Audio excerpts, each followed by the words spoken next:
प्रिय विद्यार्थियों, अब तक हमने सीखा कि एक द्विघात समीकरण के मूल गुणनखंड विधि द्वारा बाय फैक्टर मेथड हम कैसे हल करते हैं।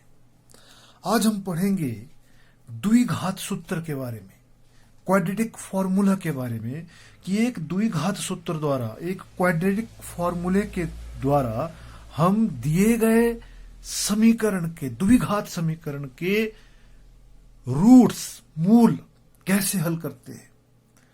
तो हमने जनरल फॉर्म पढ़ी है समीकरण की, क्वाड्रेटिक इक्वेशन की, कि ax square plus bx plus c is equal to 0। अब देखिए, हमने इस इक्वेशन के मूल ज्ञात करने हैं, रूट्स ज्ञात करने हैं।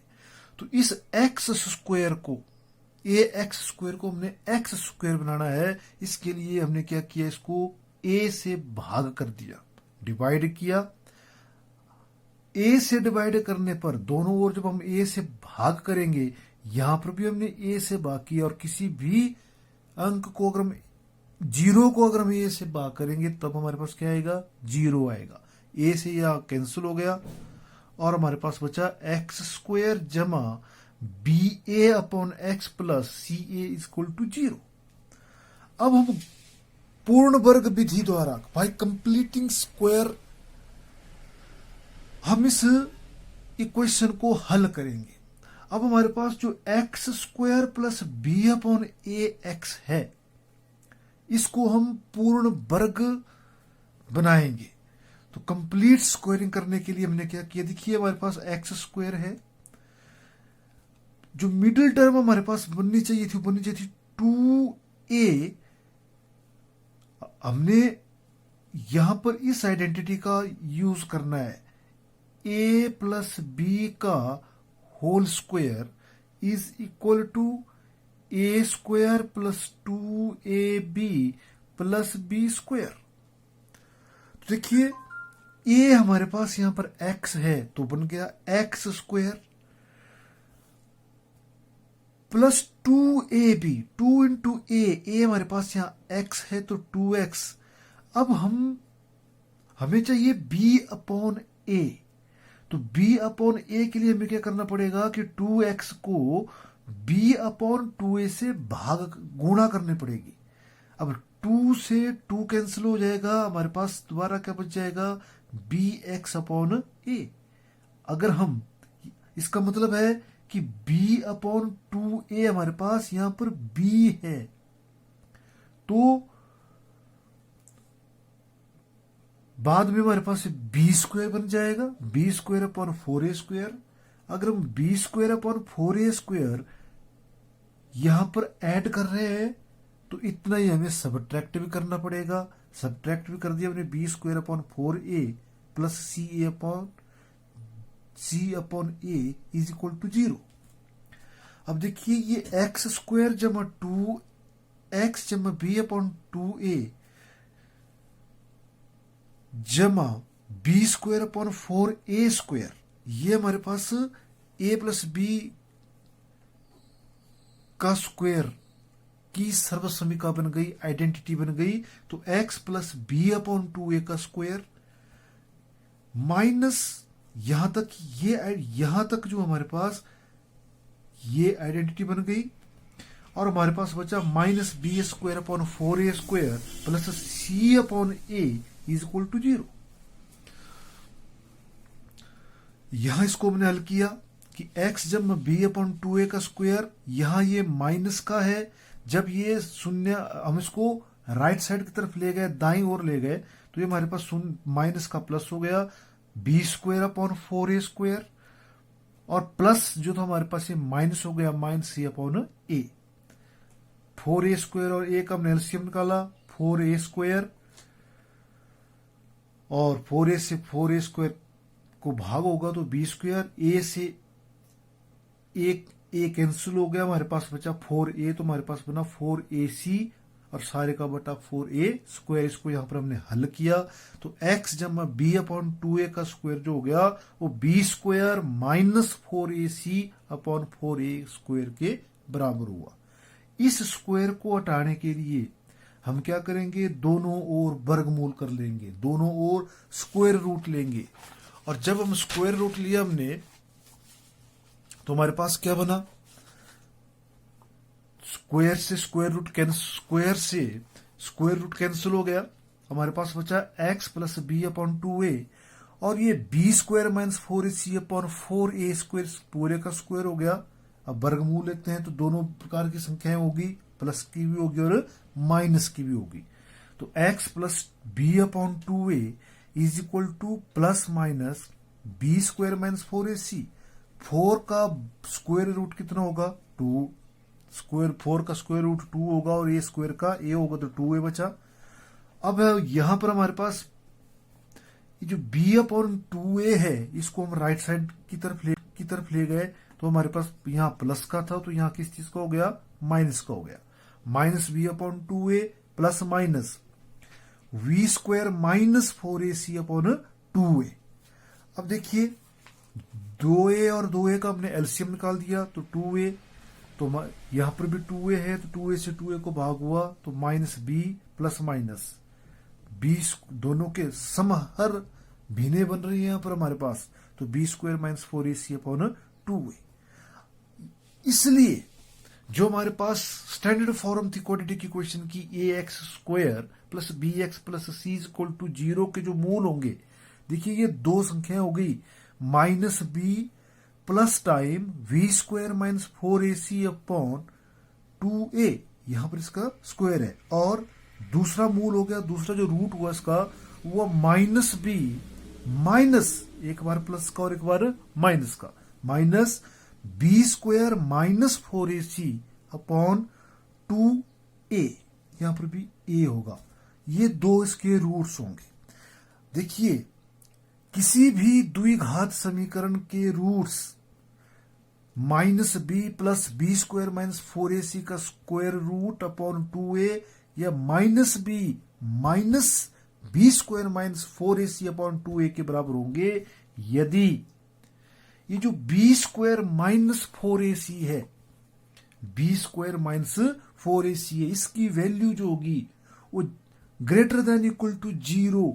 ग्रेटर देन इक्वल टू 0 का मतलब है कि 0 से बड़ी होनी चाहिए, 1 हो सकती है, 2 हो सकती है, 3 हो सकती है, कुछ भी हो सकती है, लेकिन 0 नहीं होगी। तब इसके जो मूल होंगे, रूट्स होंगे, वो रियल होंगे, वास्तविक होंगे। और यदि ये बी स्क्वायर माइनस 4ac 0 होगा या 0 से छोटा होगा तो इस क्वाड्रेटिक इक्वेशन के मूल जो है वो वास्तविक नहीं होंगे। तो अगर हम दिए गए समीकरण के मूल ज्ञात करना चाहेंगे द्विघात सूत्र के द्वारा, तो हम इस सूत्र का यूज करेंगे। तो देखिए आइए अब हम एक प्रश्न के माध्यम से द्विघात सूत्र का यूज करना सीखें। मान लो हमारे पास एक समीकरण है x square minus 25x, x square minus 25x plus 156 is equal to 0। अब देखिए अगर इसको हम स्टैंडर्ड फॉर्म के साथ कोरिलेट करें तो ये हमारे पास बन गया ax square minus plus bx plus c is equal to 0। अब देखिए यहां पर a is equal to 1 is the coefficient of x square, v is equal to minus 25, that is the coefficient of x, and c is equal to 156। सबसे पहले हम देखेंगे कि क्या दिए गए समीकरण के मूल रूट्स रियल होंगे या नहीं होंगे।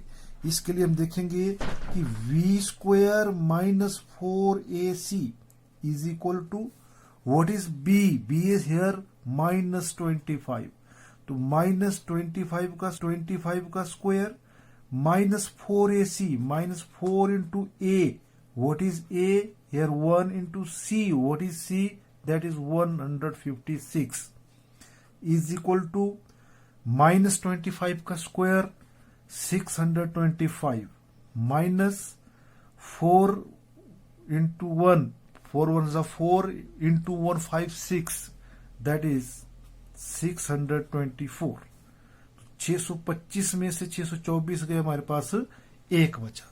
तो जो बी स्क्वायर माइनस 4ac है वो क्या है? एक के बराबर है, means is greater than equal to 0। This implies b square minus 4ac is greater than equal to 0। इसलिए मूल वास्तविक होंगे। देयरफॉर रूट्स आर रियल्स, इसके रूट्स जो होंगे वो रियल रूट्स होंगे। इसलिए द्विघात सूत्र द्वारा, देयरफॉर यूजिंग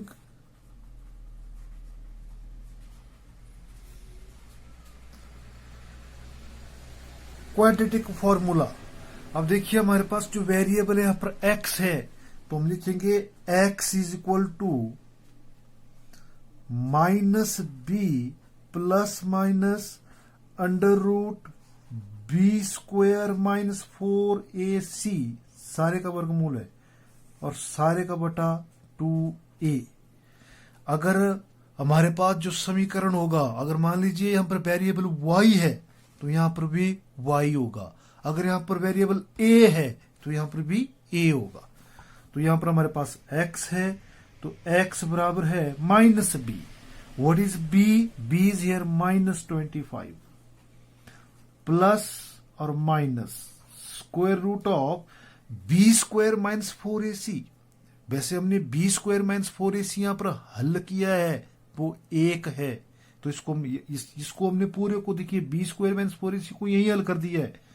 तो वर्गमूल 1 बटा 2 into a. What is a? A is here 1 is equal to -25 plus minus 1 का वर्गमूल स्क्वायर रूट कितना होता है? 1, सारे का बटा 2। Therefore x is equal to, एक बार प्लस की वैल्यू लेनी है और एक बार माइनस की वैल्यू लेनी है, तो हमारे पास आएगा माइनस, हाँ एक बात तो यहां पर एक गलती है हमारे पास थोड़ी सी, ये माइनस बी है, क्योंकि बी हमारे पास माइनस के 25 है, तो माइनस को यहां माइनस से गुणा होगी, तो माइनस गुणा यहां माइनस है, -25 है, तो माइनस इंटू माइनस प्लस, तो प्लस 25 प्लस 1/2, तो 25 और 1 कितने हो गए? 26, 26 बटा 2 बराबर है 13। और एक बार हमने प्लस की वैल्यू लेनी है और एक बार हमने माइनस की वैल्यू लेनी है। Similarly x is equal to 25 minus 1/2, that is 24/2, that is 12। तो दिए गए समीकरण के मूल क्या क्या होंगे? Therefore roots are 13 and 12। Roots are 13 and 12। इसी को हमने गुणनखंड विधि द्वारा बाय द फैक्टर मेथड से भी हमने इसको किया था, फैक्टराइजेशन मेथड से। तो हमने क्या किया था? -25x को हमने लिखा था -13x प्लस -12x। तो इसको हम द्विघात सूत्र के द्वारा भी हल कर सकते हैं, लेकिन हमने ये याद रखना है कि द्विघात सूत्र का यूज हम तब करेंगे यदि हमारे पास बी स्क्वायर माइनस 4ac जो है वो 0 से बड़ा हो, ग्रेटर देन इक्वल हो, तब इसके जो रूट्स होंगे वो वास्तविक होंगे। Thank you.